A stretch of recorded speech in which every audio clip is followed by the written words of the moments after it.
Ladies and gentlemen, you were not born to be a passenger in your own life. You were meant to be the author, the sculptor, the quiet force behind every step you take. But somewhere along the way you forgot. You traded depth for distraction, stillness for noise, and power for approval. Now listen closely, because this may be the moment everything changes. You see, the world outside is a mirror. The chaos you see is a reflection of the war within. We are taught to conquer mountains, yet never told to conquer ourselves. But the truth is, the mountain is you. The obstacle is you, and so is the key. Mastering yourself is not about becoming something new. It's about shedding what was never you to begin with. Discipline is not a prison. It is freedom in disguise. The ability to say no, not out of fear or guilt, but because you understand who you are and what you no longer allow to shape you. Your thoughts, they are not facts. They are weather systems. Let them pass. Observe.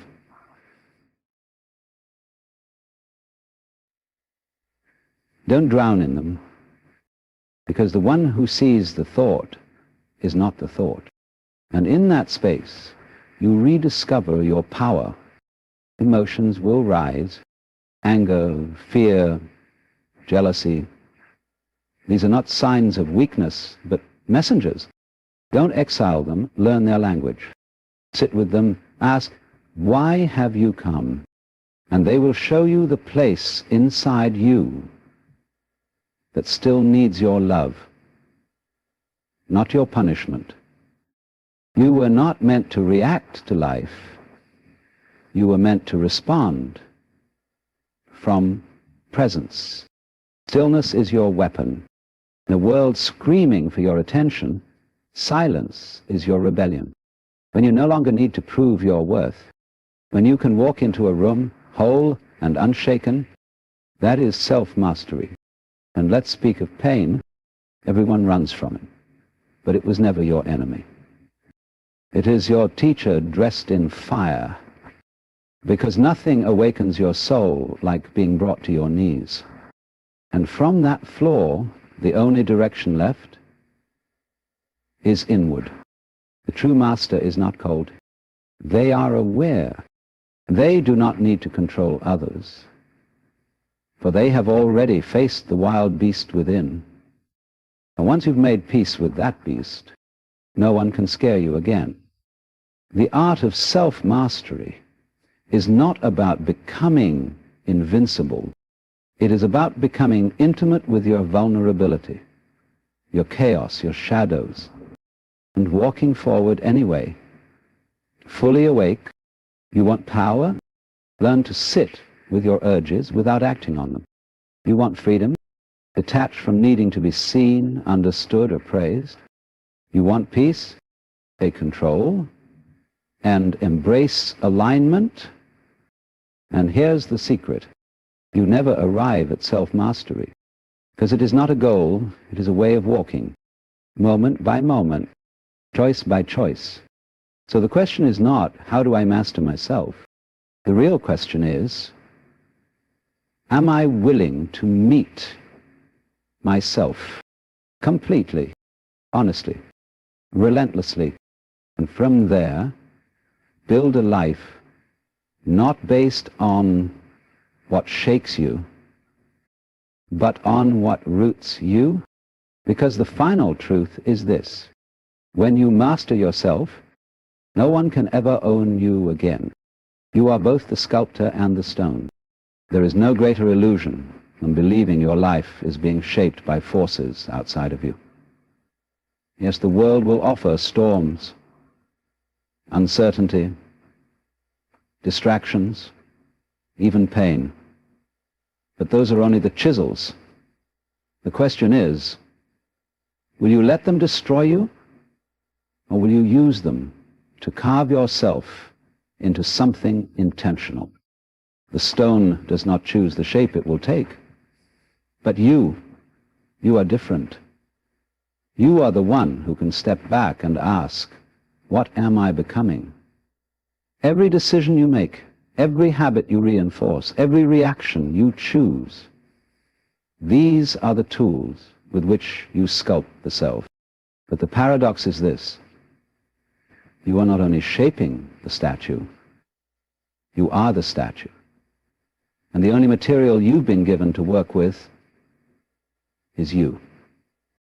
There is something powerful in realizing you don't need more from the outside. You don't need a better environment, more approval, or a lighter burden. What you need is a new relationship with yourself. You've been waiting for the right time, the right motivation, the right feeling. But mastery doesn't begin with the external aligning in your favor.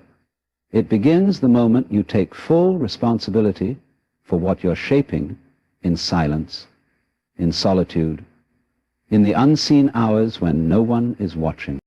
When you stop blaming the world for what you are not, the door to transformation creaks open, but many never open it.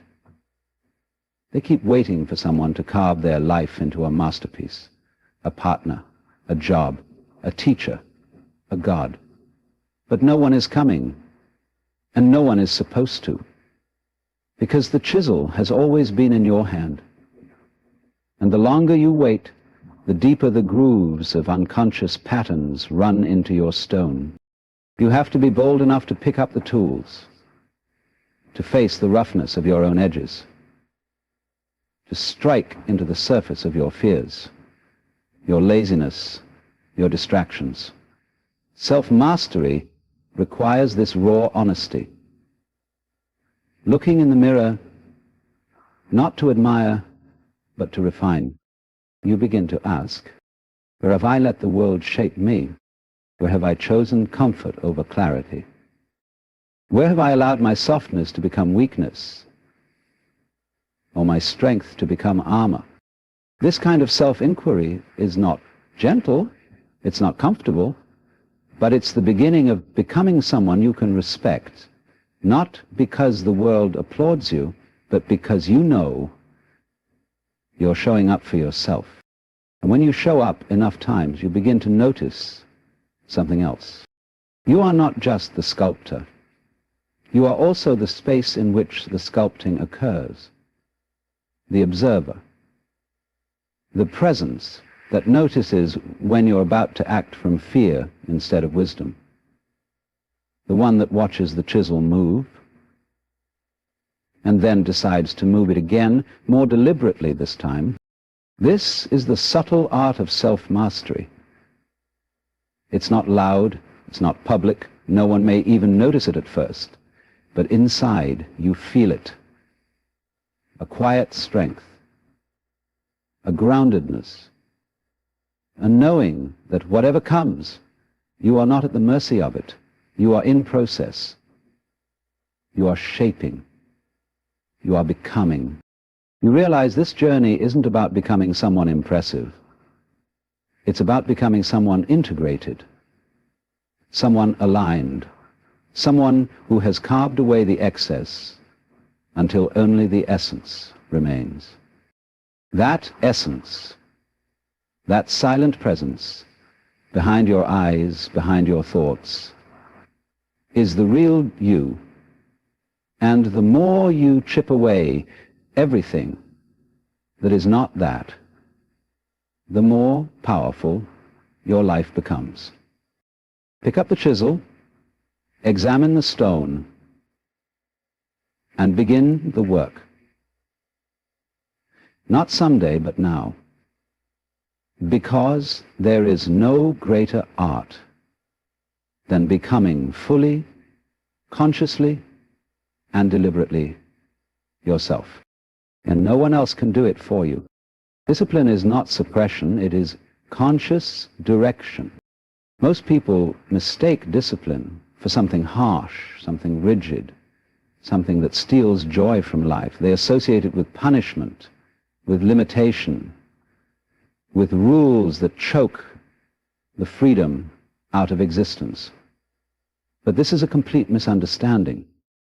Discipline, when practiced in its purest form, is not about denying yourself. It's about guiding yourself. It's not about rejecting pleasure. It's about choosing the kind of pleasure that doesn't destroy you afterward. You see, every moment in your life is an invitation to move with awareness or to be moved by impulse. And the difference between a life of power and a life of regret lies in how you respond to that invitation. Discipline isn't a chain around your neck. It's the compass you hold when the fog of distraction rolls in. It's not the voice that says, "You can't," but the one that reminds you, "You don't need that right now, because you're after something greater."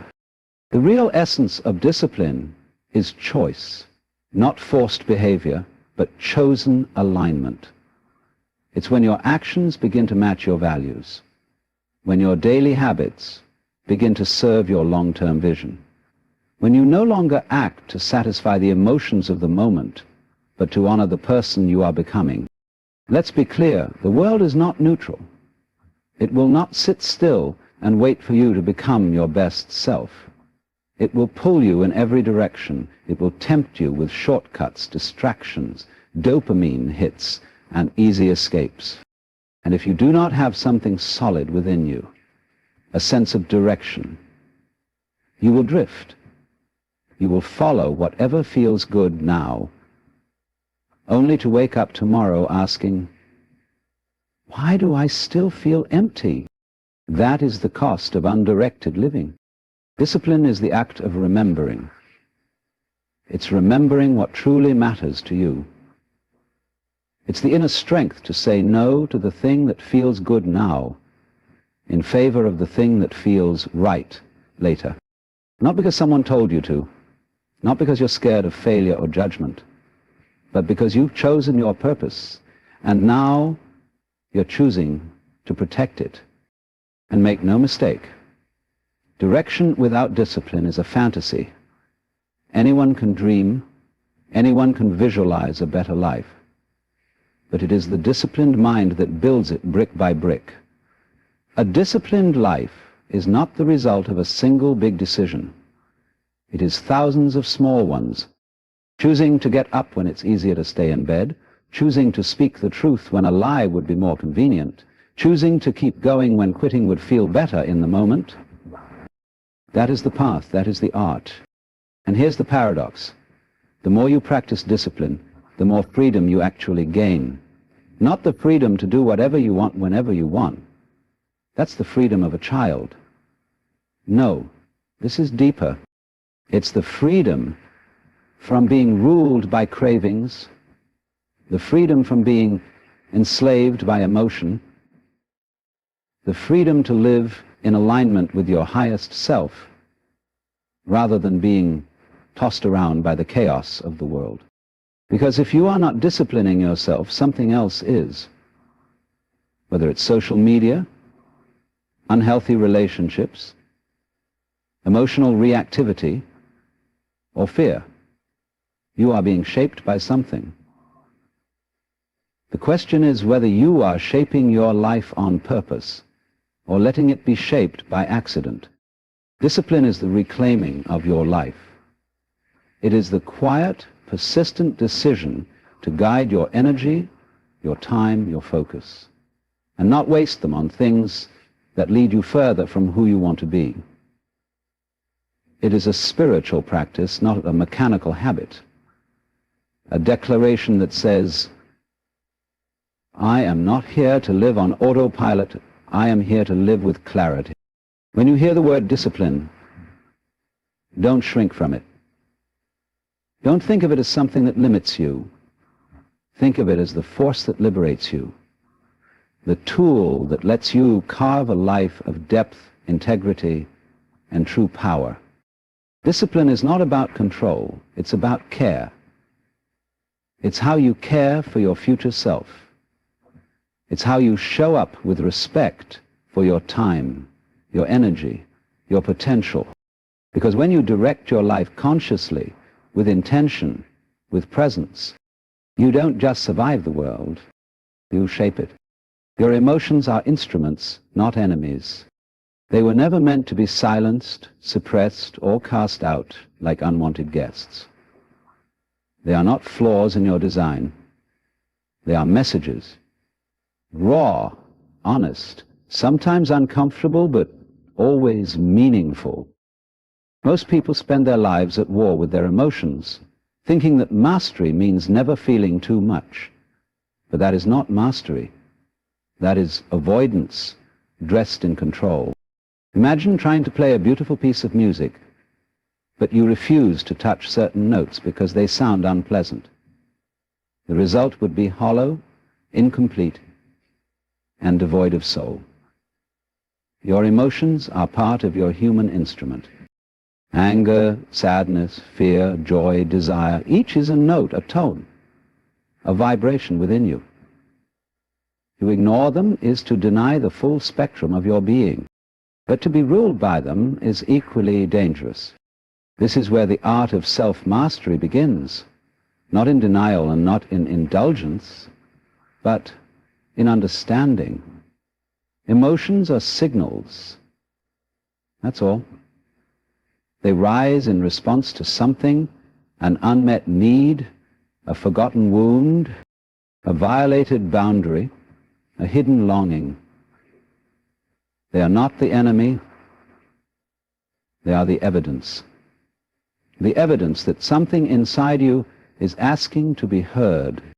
The problem is that we have been conditioned to react, not to listen.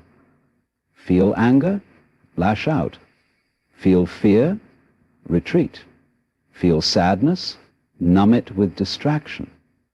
But this is the behavior of someone who has handed over the reins, someone who has become a puppet of their emotional weather. You must learn to sit with the feeling and still hold your direction. That is power. Not resisting the wave, not getting swept away by it, but surfing it with awareness. You must feel deeply without drowning, respond without collapsing, speak from emotion without becoming consumed by it. To do this, you must shift your relationship with emotion. Instead of asking, how do I get rid of this? Ask, what is this trying to show me? When anger rises, look beneath it.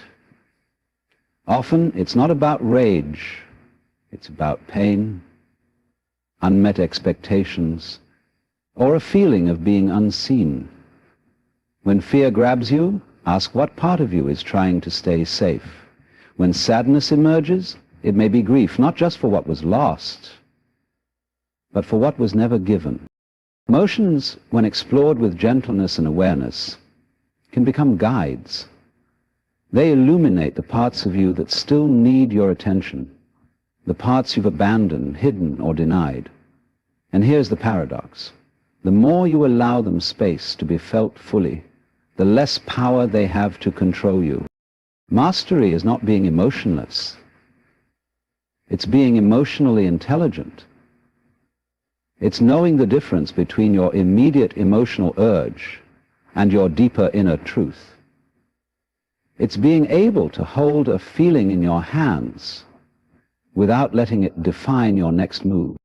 Most people fear their emotions because they believe feeling something means being owned by it. But the truth is, the more willing you are to feel without resistance, the more swiftly the emotion moves through you. It's the suppression that causes stagnation. It's the resistance that gives it teeth. Think of a child who is crying, not to manipulate, but simply because something hurts. You don't silence the child. You hold them. You listen. You reassure. Your emotions need that same inner witness, that same patient presence. Not judgment, not rejection, just witnessing. You become your own emotional container, strong enough to hold it all, wise enough to know you are not any of it. You are the awareness in which all emotion rises and falls. This shift in identity is the heart of emotional mastery. When you see your emotions as instruments, you begin to play your life like a composition. You allow the low notes. You welcome the highs. You don't get stuck in one chord. You move, you adapt, you feel, you release. This is not weakness. This is strength at its highest level, the kind of strength that doesn't need to fight or defend, because it understands. It allows. So when the next wave of emotion rises within you, don't fight it. Don't feed it. Feel it. Name it. Listen to it. And let it move on. Because your emotions were never meant to rule you. They were meant to remind you that you are alive, and that being alive, truly alive, means having the courage to feel it all without fear. Stillness is louder than chaos. In a world addicted to noise, speed, and reaction, silence becomes a kind of rebellion. We live in an age where the loudest voice is often mistaken for the most powerful, where movement is confused with progress, and constant activity is praised as purpose. But real strength, deep, unshakable strength, does not need to announce itself. It does not rush.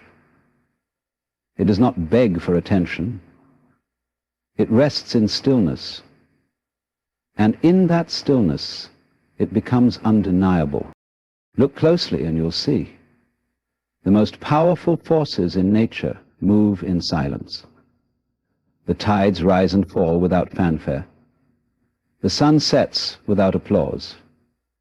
The seed breaks open underground in darkness and quiet to begin the miracle of growth. Stillness is not the absence of life. It is the womb of transformation. We have been conditioned to fear stillness, to equate it with laziness or passivity. So we fill every silence with distraction, every pause with movement, every quiet moment with noise. But underneath all that noise is a truth we're often afraid to hear, that much of what we chase, much of what we do, is not rooted in clarity, but in avoidance. Stillness strips you bare. It confronts you with yourself, and there is no one to impress, no task to accomplish, no stimulation to escape into. What remains? You, your thoughts, your feelings, your patterns. And that can be uncomfortable, even terrifying, but it's also where real growth begins. In stillness, the masks fall away. You start to see which parts of you were performative and which were authentic. You start to hear the quiet voice beneath the noise, the one that knows what really matters, what you're really here for.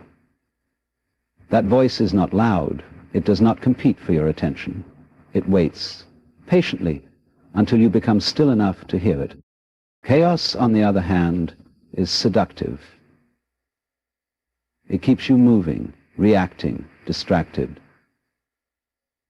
It makes you feel important, busy, involved. But beneath the chaos is often emptiness, a desperate attempt to avoid what is unresolved. Stillness is where you face that unresolved material. It's where you stop running and begin to listen. And this is where the paradox lives. Stillness is not weakness. It is mastery. It is choosing not to react even when everything in you wants to. It is remaining calm in the face of provocation. It is stepping back when others rush in. It is observing your thoughts, your urges, your emotions, without becoming them. This kind of stillness doesn't mean doing nothing. It means doing things from a place of grounded awareness. It's not laziness. It's intentionality. It's knowing when to act and when to wait, when to speak and when to remain silent. when to move and when to simply be. People who live in reaction rarely create anything of substance. They're constantly adjusting themselves to external noise, trying to fix the world before they've even met themselves. But those who cultivate stillness, they become immovable. Not because they don't feel, but because they no longer let every feeling decide their next move. From stillness comes clarity, and from clarity, direction. You stop chasing things that don't align with your values. You stop arguing with people who refuse to understand. You stop explaining yourself to those who have already made up their minds. You conserve your energy, and in doing so, you multiply your power. In this space, you realize that peace is not the absence of problems. It's the presence of a different kind of awareness. It's knowing that chaos can surround you, but it doesn't have to enter you. It's having the inner architecture to remain whole when everything around you is fractured. Stillness is not found in perfect circumstances. It's cultivated in the middle of life's noise. You practice it in traffic. The world begins to notice, not because you're loud, but because you're unshakable. Because there's a calm in you that others can feel, even if they don't understand it. And that calm becomes a beacon, not just for you, but for everyone still lost in the noise. Learn to be still, not because life is simple, but because you've stopped making it more complicated than it needs to be. In stillness, you find your center, and once you've found it, nothing can truly pull you away again. Mastery is not in the outcome, it's in the process. We live in a culture obsessed with results. Trophies, titles, transformations. These are the things people celebrate. We are told that success is the peak, the final image, the applause at the end of the journey. But true mastery never arrives at a final destination. It is not a finish line. It is a way of walking. The moment you become more concerned with where you're going than with how you're moving, you've lost touch with what matters. Because no goal, no external victory will ever be enough if you abandon yourself in pursuit of it. The world may give you rewards, but only the process gives you integrity. And integrity is what allows you to sleep peacefully at night, knowing you didn't cut corners, fake your way forward, or betray your inner truth. Process is what teaches you who you are. It humbles you. It shows you your limits and then invites you to rise above them. It demands your attention. It doesn't care about your ego, your timeline, or your need to prove anything. It simply asks, are you willing to show up again and again, even when it's boring, uncomfortable, or invisible? Most people are not. They're in love with the idea of excellence, but allergic to the repetition it requires. They want to be extraordinary without doing ordinary things, with extraordinary focus. They crave recognition, but reject the silence it takes to become worthy of it. But here's the truth. Real transformation happens in the silence, when no one is clapping, when no one is watching, when the only thing keeping you going is the quiet voice inside that says, keep showing up. You become what you practice. That's the secret most overlook. You don't suddenly become disciplined, focused, or wise. You train it into your nervous system, moment by moment. The way you do one thing becomes the way you do everything. If you rush, cheat, or quit in the small things, those habits will follow you into the big ones. If you learn to breathe, to slow down, to do the work with presence, that presence will echo throughout your life. Mastery is not grand. It's subtle.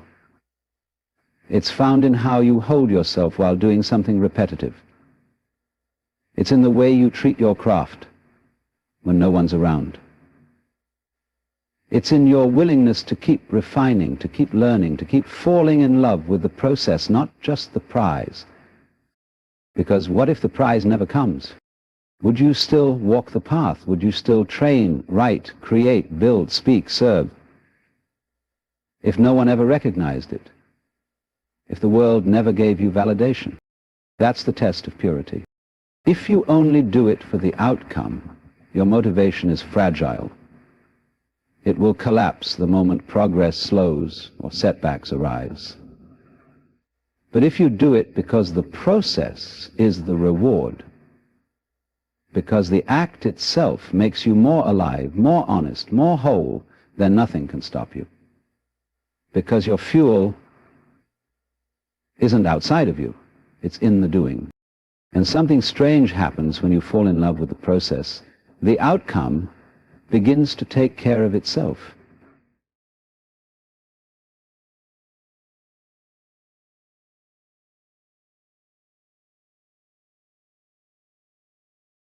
You stop forcing.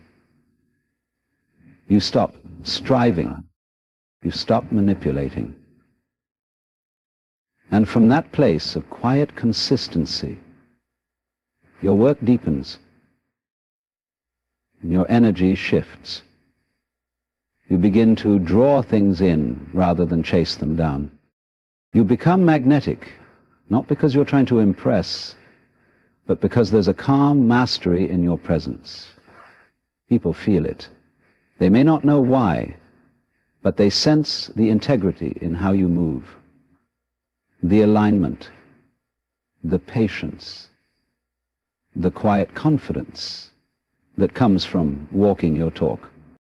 This is why the process matters more than the result. Because who you become along the way is what lasts. Trophies gather dust. Applause fades. But the way you show up each day, that becomes your character. That becomes your foundation. So don't rush. Don't skip steps. Don't obsess over outcomes that will come and go like seasons.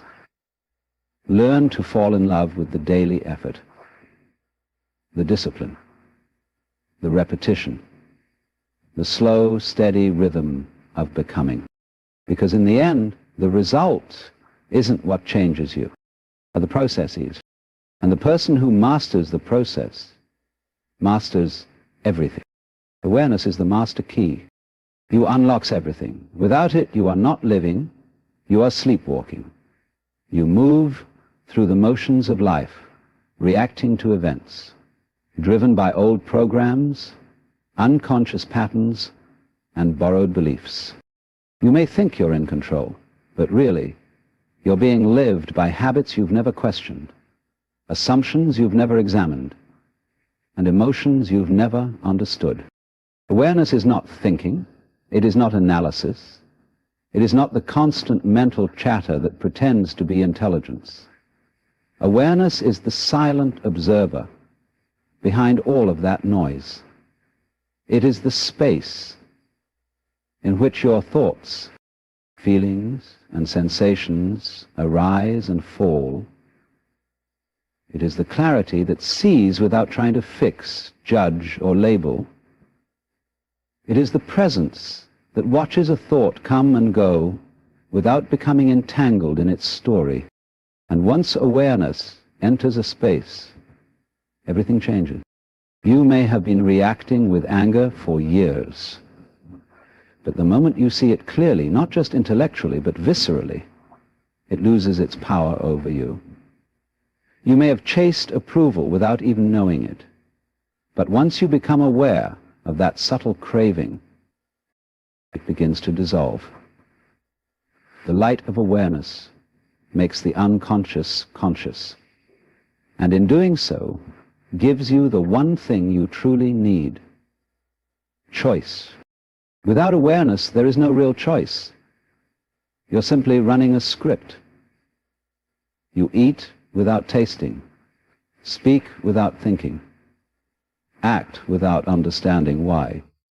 You repeat the same arguments, fall into the same traps, make the same mistakes, because you've never paused to observe yourself in the act. But with awareness, everything becomes a mirror. Your reactions become teachings. Your triggers become opportunities. Your discomfort becomes a message. The world is no longer happening to you. It's happening for your understanding. This is why awareness is the foundation of all self-mastery. You cannot change what you cannot see. Most people never stop long enough to see themselves. They are constantly projecting, blaming, judging, looking outward for the cause of their inner turmoil. But awareness turns that gaze inward. It asks, what am I bringing into this moment? What story am I believing? What fear is coloring my response? It doesn't mean you become passive. On the contrary, it means you act from clarity instead of compulsion. You speak not from emotional reactivity, but from grounded intention. You begin to make decisions that align with your truth, not your conditioning. And this isn't just a one-time realization. Awareness is a practice, a moment-to-moment return to presence. It requires attention, not forceful effort, but gentle noticing. Just noticing. Right now, can you feel your breath? Can you sense the tension in your body? Can you watch a thought without following it? Can you be here without trying to change anything? That simple act, being here, is the heart of awareness. It's subtle, yes, but don't mistake subtle for weak. This quiet noticing has the power to unravel decades of unconsciousness. One moment of pure awareness is more powerful than 1,000 moments of mindless action. And the more you practice it, the deeper it goes.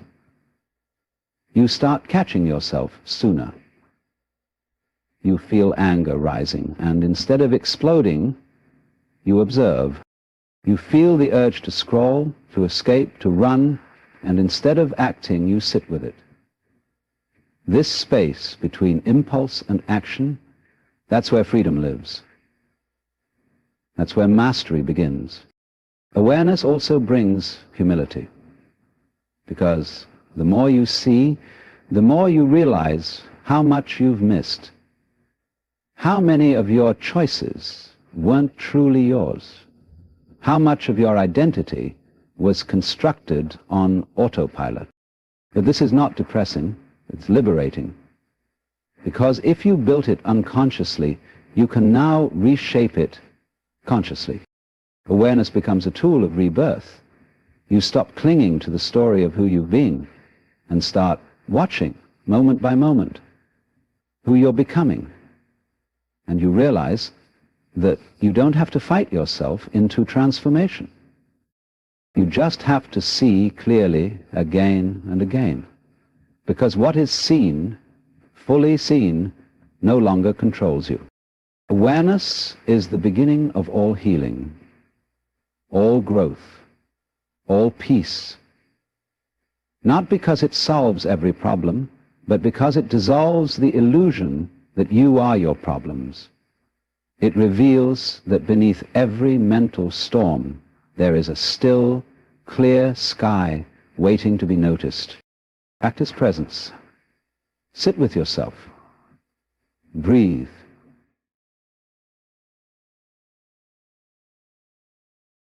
Discipline is not punishment. It is devotion. We often confuse discipline with restriction, with something harsh, something that removes pleasure and imposes control. But that's only because most people have experienced discipline as something external, rules forced upon them, systems designed to mold them into obedience. Real discipline, however, is born from within. It is not about suppression. It is about alignment. It is about choosing again and again to remain loyal to what matters most, even when everything else tries to pull you away. Discipline is what you do when no one is watching. It's the way you show up for your own potential. It's the practice of honoring your highest values over your momentary emotions.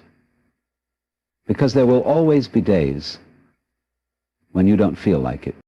There will always be moods, distractions, temptations, and stories that try to convince you to quit. Discipline is not about eliminating those things. It's about rising above them. And that's why it is an act of devotion.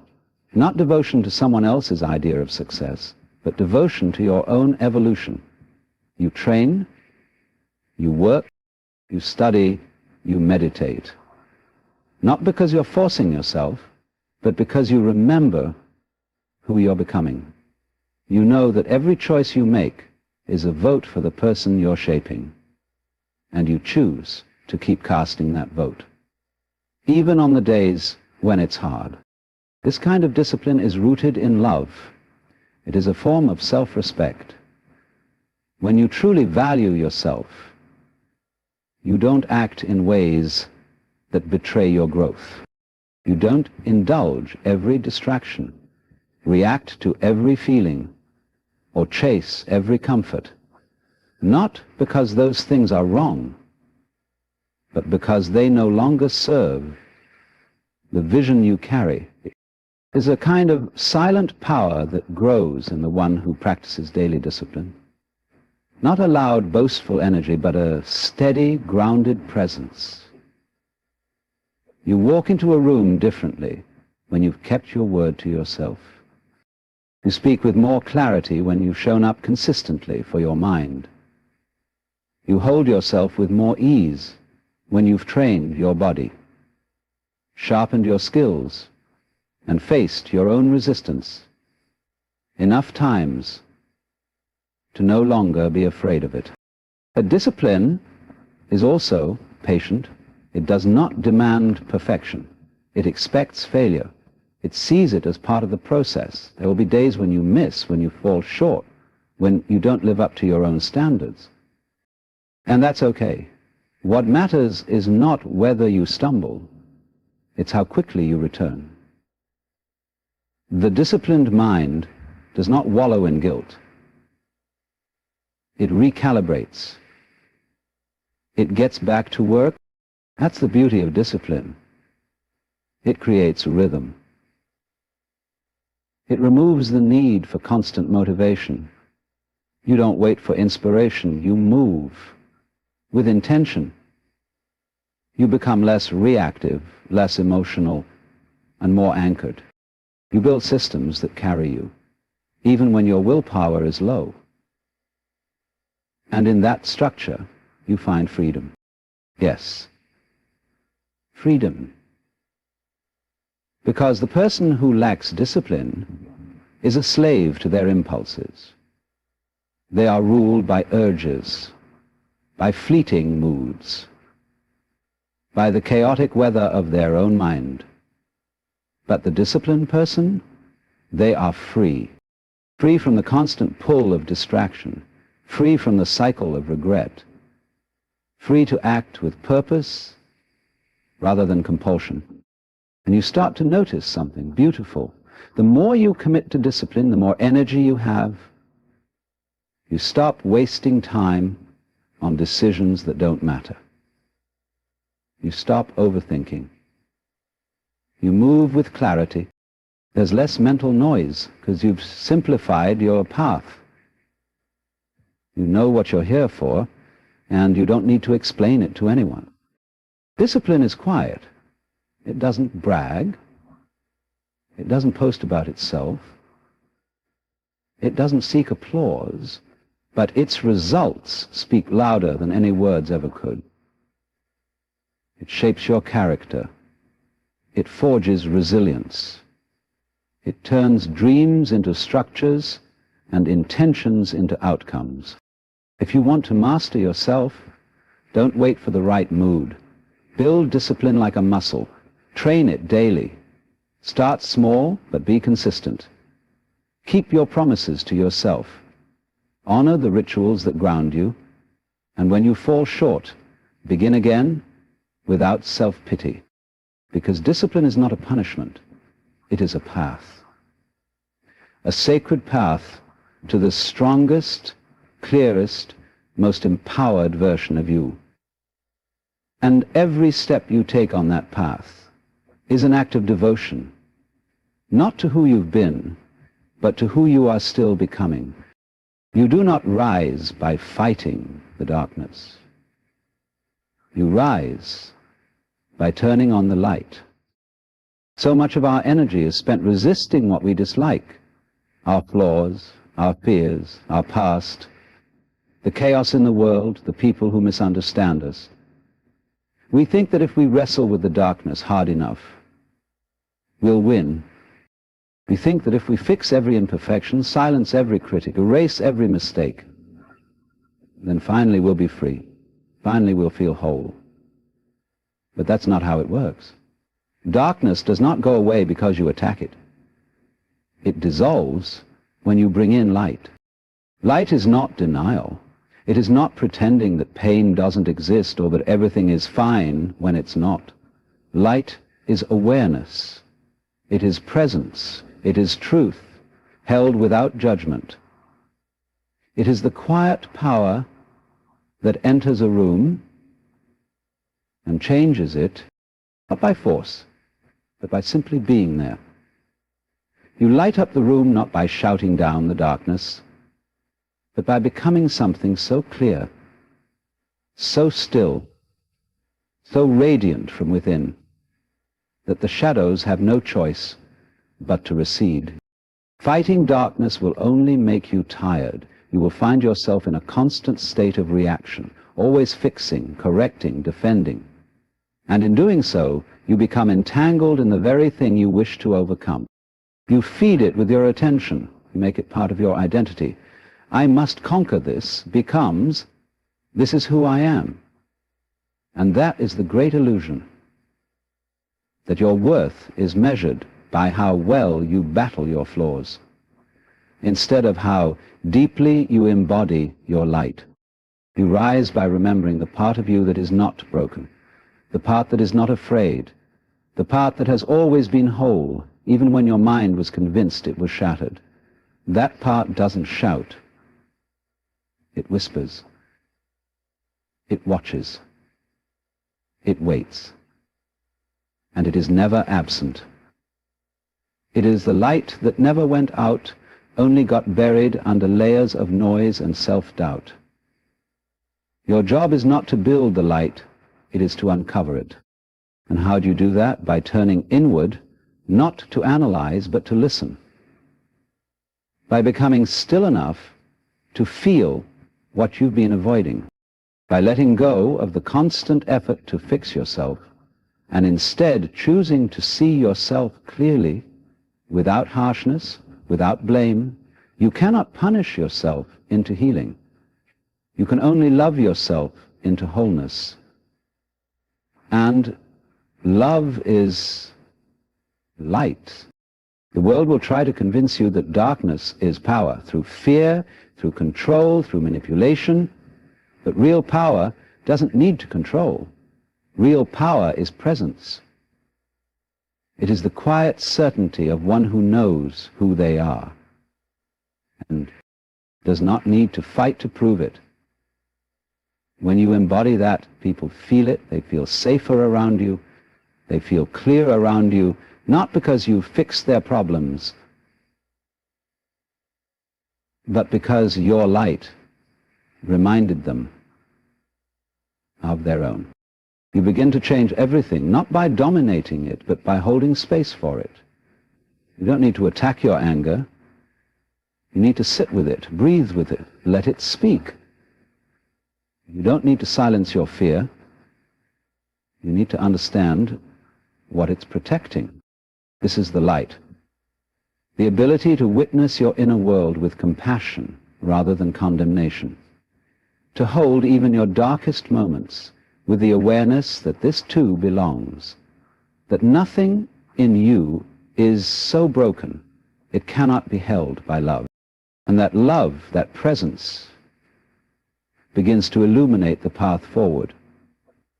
Not all at once, not with a blinding flash, but slowly, steadily, like the sun rising over a quiet landscape. One layer at a time, one breath at a time, the darkness softens, and you start to see more clearly not just who you've been, but who you are becoming. You rise not because the world made it easy. You rise because you remembered your light, even when it was hard. You turned inward when it would have been easier to run. You chose presence over reaction, love over judgment, clarity over confusion, and from that space you stopped being afraid of the dark because you realized it was never more powerful than the light you carry. This is the quiet revolution. Not to defeat the darkness, but to no longer be defined by it. To shine so clearly, so calmly, that everything false begins to fall away. You don't need to fight to rise. You just need to remember what was already inside you and let it shine. Mastering yourself is not about control. It's about understanding. You don't conquer your mind by tightening your grip on it, forcing it into silence, or suppressing your emotions into obedience. That's the old model of strength. Rigid, defensive, brittle. And what's brittle eventually breaks. True self-mastery is not about being a fortress. It's about being a river, deep, flowing, and aware of every current within you. To understand yourself is to sit with the mess, the confusion, the contradiction. Not to correct it immediately, but to listen to it. There is wisdom in your fear, if you listen. There is guidance in your sadness, if you pay attention. Most people try to fix themselves, the way you might fix a broken object, quickly, efficiently, so it can return to usefulness. But you are not a machine. You are a field of awareness in motion. You change, you unfold, you contradict yourself. And this is not a flaw. This is life happening through you. Self-mastery begins the moment you stop trying to become someone else and instead begin the practice of meeting yourself exactly as you are. Most suffering comes from resistance, resisting your present reality, your current emotions, your true thoughts. But when you resist what is, you fracture. You divide yourself into pieces, the acceptable ones and the rejected ones. You push some feelings down, put masks over others, and perform for the world while quietly disconnecting from your own experience. And yet everything you push away becomes a shadow. It doesn't disappear. It waits in silence, and it acts out in ways you don't recognize. In your tone of voice, in the decisions you make, in the quiet anxiety that never quite lets you rest. Mastery is not about destroying those shadows, it's about turning toward them gently and saying, I see you. I'm willing to understand you. To understand yourself is not to excuse everything. It is to bring light to what was unconscious. It is to become aware of the motivations behind your patterns, the stories behind your reactions. It's not enough to say, I get angry. True self-mastery asks, Where does that anger come from? What's underneath it? A fear of being unseen? A wound from long ago? And when you see that clearly, not with blame but with curiosity, you create space between the trigger and the reaction. And that space, that's where transformation begins. Understanding also means accepting that you will never be finished. The self is not a project with a deadline. It is a relationship. You grow, you regress, you stumble, you learn. There will be seasons where everything flows, and others where you feel lost again. That's not failure, that's depth. The deeper your awareness grows, the more subtle your challenges become. But instead of being discouraged, you learn to welcome the complexity, because now you know. Every difficult moment is an invitation to see more clearly, not a punishment for not being perfect yet. And the irony is this: when you truly understand yourself, you stop needing to control everything. You stop micromanaging your mind, manipulating your emotions, or pretending to be something you're not. There's a quiet confidence that arises, a deep calm. You realize you don't need to perform your worth. You just are. From that place, you begin to move differently. You speak more honestly. You love more openly. You act with purpose, not pressure. And because you no longer fear your own inner world, you become more present with others. You can listen without defending, hold space without fixing, speak truth without aggression. You stop projecting your pain and instead bring presence to it. Understanding is power, but not the loud, domineering kind. It is the soft power of awareness, the steady power of emotional maturity, the unshakable power of knowing who you are, not because someone told you, but because you've sat with every part of yourself long enough to hear its voice. And so, self-mastery is not a peak to climb. It is a path you walk each day, not with force, but with attention, not with judgment, but with compassion, not with the goal of becoming someone better, but with the intention of becoming someone truer. Because in the end, the greatest victory is not to rule over yourself with an iron will, but to understand yourself so clearly that nothing within you remains unloved, unseen, or unheard. That is mastery, and it changes everything. You've seen it clearly. Self-mastery is not a destination, it is a daily unfolding. It's not about becoming flawless, untouchable, or emotionally numb. It is about becoming aware. It's about choosing to walk through your own mind with your eyes open, to feel what is true without resistance, and to respond to life from a place of quiet strength, rather than blind reaction. The real battle was never out there. It was always within. And the weapon was never control, but clarity. The tools were never force or perfection, but awareness, discipline, presence, and love. This is the art of self-mastery.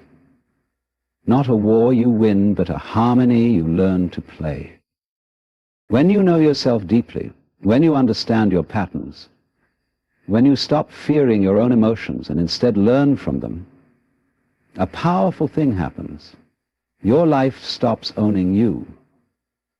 You start owning it. And from that space, calm, rooted, awake, you no longer chase validation. You no longer fight for attention. You no longer get pulled into every storm. You move in silence.